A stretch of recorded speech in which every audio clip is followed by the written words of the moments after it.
আমাৰ অৰুণোদয়ৰ ৩৭ লাখ মহিলা আছে সকলোৰে মনত ইচ্ছা আছে যে শিৱসাগৰ বানপানীৰ কাৰণে আমিও কিবা এটা কৰিব পাৰো নেকি চৰাইদেউত গৈ আমিও কিবা এটা দিব পাৰো নেকি আমাৰটো যাব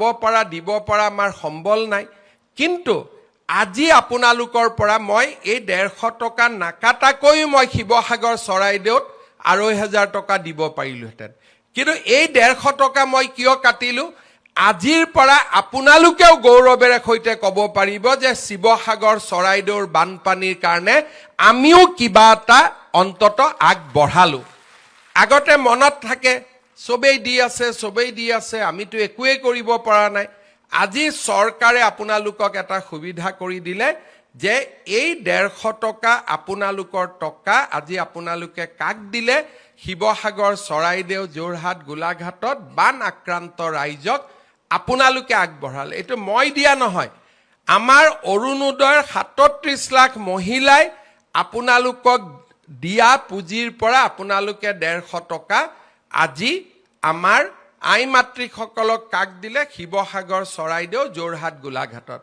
কালি যদি ধেমাজি লখিমপুৰত বানপানী হয় কালি যদি গোৱালপাৰাত বানপানী হয় একে ধৰণে শিৱসাগৰ চৰাইদেউ যোৰহাটৰ মহিলাই 150 টকা আমাৰ আন মহিলাসকলক দিব অৰ্থাৎ এনেকৈ এটা অৰুণোদয় পৰিয়াল গঢ় লৈ উঠিলে যে ইজনে সিজনৰ বিপদৰ সময়ত আমি থিয় দিলো ইজনে সিজনে বিপদৰ সময়ত আমি একেলগে থিয় দিলো তাৰ মানে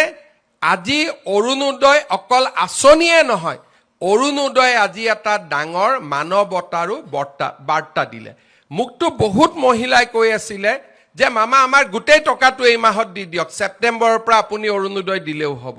তাৰ মানে আমাৰ মাসকলৰ মন কিমান বহল আৰু আমি এই কাৰণে গোটেই টকা ল'ব খোজা নাই কাৰণ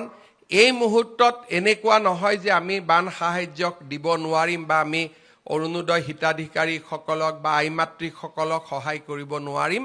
আমি অৰুণোদয়ও চলাই ৰাখিম বান সাহায্যও চলাই ৰাখিম কিন্তু আজি যে 150 টকা মই দিয়া নহয় এই 150 টকা আপোনালোকে দিলে আৰু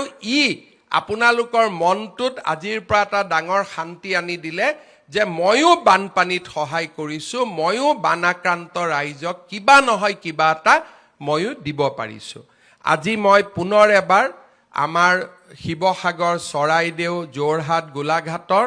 বানাক্ৰান্ত ৰাইজক আজি আমি আকৌ এবাৰ মনত পেলাইছো আজি আমি ক্ষুদ্ৰ অৰুণোদয় পৰিয়ালটোৱে লগ লাগি মামাই দিয়া নাই হিমন্ত বিশ্ব শৰ্মাই দিয়া নাই অৰুণোদয় পৰিয়ালটোৱে লগ লাগি আজি বানাক্ৰান্ত মহিলাসকলক আমি 1250 টকাৰ জাগাত আমাৰ এটা একে পৰিয়ালৰ সদস্য হিচাপে আমি ২৫০০ টকা আজি আমি আগবঢ়ালো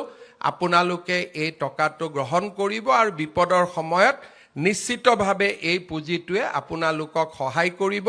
ভৱিষ্যতৰ দিনত চৰকাৰে আপোনালোকক সহায় কৰি থাকিব